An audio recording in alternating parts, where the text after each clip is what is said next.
Dress பண்ணுறாங்க. நான் சொல்கிறது வெளியூரில் சொல்கிறேன். ஆமாம், இந்த லோஹிப்புன்னு ஒரு பேண்ட் போடுறோம், அது இடுப்பு எலும்பில் நிற்குது. எப்போ ஸ்லிப் ஆகும்னு தெரில, ஒரு மாதிரியாக வர்றான். சரி, மேலே இறக்கமாவது சட்டை போடுறான்னா இல்லை, டிஷர்ட் ஒன்று போடுறான். அந்த டிஷர்ட்டு வவுத்தோடு முடிஞ்சிருது. லோ ஹிப்பில் பேண்ட்டு வவுத்தோடு முடிகிற டிஷர்ட்டை சமயங்களில் அப்படியே பள்ளியாசலுக்கு வந்து நின்று அல்லாஹ் அக்பர்னு இவன் தக்பீர் கட்டுறப்போ இவனுக்கு பின்னாடி தொழுகிறவனுக்கு சொர்க்கம். உங்களுக்கு புரியுதா? தமிழ்நாட்டில் நிறைய ஊரில் அப்படித்தாங்க தொழுகிறான். படாத படா இருக்குது.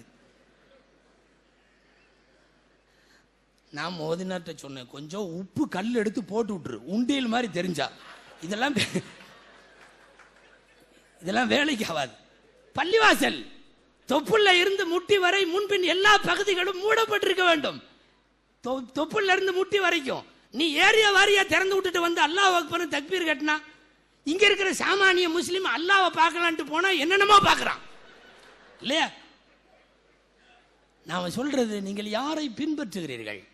யாருடைய நாகரிகம், யாருடைய லைஃப் ஸ்டைல், நாம் யாருடைய ஹேர் ஸ்டைல், யாருடைய ட்ரெஸ் கோடு, நம்முடைய பேச்சு வழக்கு எந்த பாணியில் இருக்கணும்?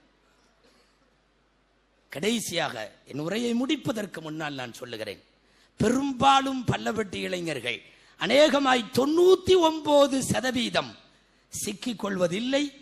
ஏனைய 1% தவிர ஒரு சில பேர் உள்ளூரில் நல்ல பிள்ளைகளாய் இருப்பவர்கள் வெளியூரில் சில இடங்களில் இயக்க போதைகளில் சிக்கிக் கொள்கிறார்கள். இயக்கத்தில் இருக்கலாம், இயக்க போதை வேண்டாம். இயக்க போதை ஆபத்தானது, ஆபத்தானது. நான் அடையாறிலே ஜும்மாவிலே சொன்னேன், மதுவின் போதையை விட இந்த காலத்தில் இயக்க போதை ஆபத்தானது. யாராவது ஒரு தலைமையை பிடிச்சுக்க வேண்டியது, அவங்க என்ன சொன்னாலும் அதுதான் சரி, வேற யார் சொல்றதும் தப்பு. தயவு செய்து இந்த முடிவு மார்க்கத்தில் தவறான முடிவு. இப்படி ஒரு பின்பற்றுதல் வரக்கூடாது. பரந்துபட்ட மார்க்கம் இஸ்லாம். இதுல ஏதாவது ஒரு குறுகிய வட்டத்தில் ஏன் சொல்றேன்னா, பல இயக்கங்கள் தீவிரத்தன்மையில இருக்கிறது. தீவிரத்தன்மை நமக்கு அது ஏற்புடையதல்ல. சமய நல்லிணக்கத்தோடு இந்திய மண்ணிலே வாழ வேண்டிய உண்மை முஸ்லிம் அவனுடைய பெயரை, தனது மார்க்கத்திற்கு கெட்ட பெயரை அவன் ஏற்படுத்தக்கூடாது. இயக்க போதைகளின் வழியாக சில பேர் அவ்வாறு சிக்கிக் கொள்ளுகிறார்கள். குறிப்பாக இந்த ஊருக்கெல்லாம் ஒரு ஹெரிட்டேஜ், ஒரு நீண்ட பாரம்பரியம் இருக்கிறது. மகான் ஷேக் அப்துல் காதர் ரலியல்லாஹு அன்ஹு அங்கே தொடங்கி இந்த ஊரினுடைய நீண்ட பெரிய பெரிய உலமாக்கள், இந்த அரங்கத்திற்கு பெயர் வைத்திருக்கிற அரபிய சிறுத்தவர்கள், தேவபந்து சிறுத்தவர்கள், அஸ்மியான் ஜப்பார சிறுத்தவர்கள், சின்னப்பள்ளியில் இருக்கிற அடங்கி இருக்கிற லத்தீஃப சிறுத்தவர்கள், மணிமொழி கலீல் மௌலானா அவர்கள், நம்முடைய கண்ணுக்கு முன்னாலே வஃபாத் ஆகி போன எத்தனை பேர், அகத சிறுத்தவர்கள், நகாதிய சிறுத்தவர்கள், டிப்ஸ சிறுத்தவர்கள், அஹமதுல்லா சிறுத்தவர்கள், ஒரு நீண்ட நீண்ட பாரம்பரியம். ஆர்கே பாக்கவியவர்கள்.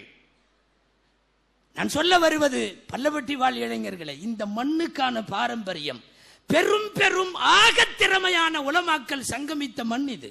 இதுக்குன்னு ஒரு பாரம்பரியம் இருக்கு. இந்த பாரம்பரியத்தை ரிப்பேர் பண்ற மாதிரி உள்ள இயக்க போதைகள்ல நீங்க சிக்கிக்க வேணாம். இயக்கம் விருப்பு வெறுப்பு இருக்கட்டும், வாசிப்பு வரை இருக்கட்டும், தேவைப்பட்டால் நீ பொருளாதார உதவி செய்வது வரை கூட நிற்கட்டும். ஆனால் போதையாக அது தலைக்கு ஏற வேண்டாம். வெறித்தனமாக இயங்க இந்த மார்க்கத்தில் அனுமதி இல்லை. நான் பலமுறை மக்கள் மன்றத்தில் பேசுகிற போது சொல்லி இருக்கிறேன். எம்பெருமானார் ஸல்லல்லாஹு அலைஹி வஸல்லம் இடத்திலே வந்து ஒரு நபித்தோழர் கேட்கிறார், மல் அஸபிய்யத்து யா ரசூலல்லாஹ், அல்லாஹ்வின் தூதரே, வெறித்தனம் என்றால் என்ன? நபி ஸல்லல்லாஹு அலைஹி வஸல்லம் பதில் சொன்னார்கள், உனது முஸ்லிமான சகோதரன் அகில உலக அளவில் எங்காக இருந்தாலும் அவன் அடுத்த உயிருக்கு தீங்கு செய்வதில் அவன் இருக்கிற போது நீ அவனுக்கு உதவியாக இருந்தால் அதற்கு பெயர் வெறித்தனம். ரொம்ப நல்லா சொல்றதுன்னா, தொப்பியும் தாடியும் வைத்திருப்பதால் சில பேர் செய்கிற எந்த கெட்ட மாண்புகளுக்கும் முஸ்லிம் சமூகம் உடன்பட முடியாது. நாம் தெளிவாக இணக்க பாதையிலே வாழ்ந்தாக வேண்டும். பெருமானாரை புரியாதவர்கள் இயக்க போதைகளில் சில பேர் தப்பாக இருக்கிறார்கள். அது எந்த இயக்கமா இருந்தாலும் சரி, அவர் சொல்லிட்டா அது சரி அப்படிங்கிற மாதிரி மந்திர சூட்ட மாதிரி பின்னாடியே எல்லாம் போகக்கூடாது. யோசிக்கலாமே. உங்களுக்கு அதற்கான தகுதி இருக்கிறது, திறமை இருக்கிறது. நிறைய பேர் தமிழ்நாட்டில் இருக்காங்க. இந்த ஊர்க்காரர்கள் கூட சில வெளியூரில் தொடர்பில் இருப்பவர்களை நான் நன்கு அறிவேன். அல்லாஹ் சொன்னா கூட ஏத்துக்க மாட்டான். அவன் சார்ந்திருக்கிற இயக்க தலைவர் அந்த ஆயத்தை சொன்னா தான் அதுக்கப்புறம் அல்லாஹ் சொல்லியிருக்கான்னு ஏத்துக்குவான். ஆமா, அல்லாஹ் சொன்னால் அது ஆயத்தாகாது. அல்லாஹ் சொல்லுவதாக அவன் சார்ந்த தலைமை சொல்ல வேண்டும், அப்பதான் அது ஆயத்தாக ஆகும். இது என்ன விதமான பாதிப்பு அல்லவா? ஒரு நீண்ட பாரம்பரியத்தை உள்வாங்கி இருக்கின்ற பல 100 ஆண்டு காலமாக இந்த மண்ணில் இங்கே உள்ள திருமணமோ மரணங்களோ ஹஜ் பயணங்களோ வேறு ஏதாவது ஊருடைய விசேஷங்களோ நல்லது கெட்டதோ காலத்தால் எப்படி நடந்திருக்கிறதோ அந்த பாரம்பரியத்தை குலைப்பதற்கு ஏதாவது இயக்கம் சார்ந்தவர்கள் என்ற பெயராலே அல்லது நவீனத்தை நாங்கள் விரும்புகிறோம் என்ற பெயராலே மார்க்கத்தை விட்டு விலகி நிற்கிற அளவுக்கு இந்த ஹெரிடேஜ் பாயிண்ட்களுக்கு எந்தவித ஆபத்துகளையும் ஏற்படுத்தக்கூடாது என்று சொல்ல வருகிறேன். இது இந்த ஊர் கடந்து நான் பொதுவாக தமிழகம் முழுக்க சொல்லுகிறேன். வெறுமனே ஒரு குறிப்பிட்ட ஊர் நிலையில பார்க்கவில்லை, தமிழகம் முழுக்கவே. ஒரு 700-800 வருஷ பாரம்பரியம் தமிழ்நாட்டை பொறுத்தவரை ஒரு முஸ்லிம் சமூகத்தை வழிநடத்தி இருக்கிறது. நமக்கு முன்னாலே நிறைய தலைவர்கள் இருந்தார்கள், நிறைய உலமாக்கள் இருந்தார்கள், நிறைய ஊர் பெரியவர்கள் இருந்தார்கள். அவங்க எல்லாருமே முட்டாப்பைய இன்னைக்கு நாம தான் தெளிவா இருக்கிறோம் அப்படின்ட்டு யாராவது முன் வந்தேன்னா பெரிய தப்பாயிரும். அது ஊரிலே கசப்புணர்வை மாத்திரமல்ல, உண்மையாகவே அல்லாஹ் வைத்த மார்க்கத்தினுடைய பொறுத்தவரை அதை நீ வேறு கோணத்தில் திருப்புவதாக அமையும். வாலிபர்கள், கொள்கை அளவில் நிதானத்தை தீர்வு செய்யுங்கள், நிதானத்தை தேர்வு செய்யுங்கள். நிதானம் எது என்பதிலே தெளிவாக இருக்க வேண்டும். முன்பெல்லாம் பொதுவாக எங்களுக்கு சொல்லுவார்கள், பல்லப்பட்டி யாரோடும் ஒட்டவும் செய்யாது, யாரோடும் உரசிக்கவும் செய்யாது என்பார்கள். இப்போது சமீப காலங்களில் அதில் ஒரு மாற்றம் வருகிறது. ரொம்ப ஒட்டுகிறார்கள், ரொம்ப உரசுகிறார்கள். சமயங்களில் ஊரும் உறவுகளும் கூட தள்ளி வைக்கிற அளவுக்கு கொஞ்சம் விலகி நிற்கிறார்கள். இது ஆபத்தான பயணம். ஊருடைய மாண்புகள் பாதுகாக்கப்பட வேண்டும், ஊர் பெரியவர்கள் மரியாதைக்குரியவர்கள் மதிக்கப்பட வேண்டும். எனவே கொள்கையிலே தெளிவானவர்களாய், சார்ந்திருக்கிற இஸ்லாம் மற்றும் அதனுடைய அகாயிதுகளில் உறுதி உள்ளவர்களாய், எந்த சபைகளாக இருந்தாலும் ஒழுக்க மேம்பாடோடு இருப்பவர்களாய், குறிப்பாக இன்றைக்கு வளர்ந்திருக்கிற தகவல் தொழில்நுட்பமான இந்த பேஸ்புக், வாட்ஸ்அப் போன்ற சமாச்சாரங்களை பயன்படுத்துவதில் மிகவும் புத்திசாலிகளாய், இதையெல்லாம் தாண்டி நாம் சார்ந்திருக்கின்ற சமூகம் குறித்த தொலைநோக்கு பார்வையோடு அணுகக்கூடியவர்களா என்று நான் பல தலைப்புகளை இங்கே வரிசைப்படுத்தி இருக்கிறேன். கூட்டல் கழித்தலோடு இளைய சமுதாயம் யோசிக்கட்டும். வாழ்வும் தாழ்வும் இந்த ஊருக்கு மட்டுமல்ல, தமிழகம் முழுமைக்கும் அடுத்த கட்டம் உங்களை நம்பி இருக்கிறது.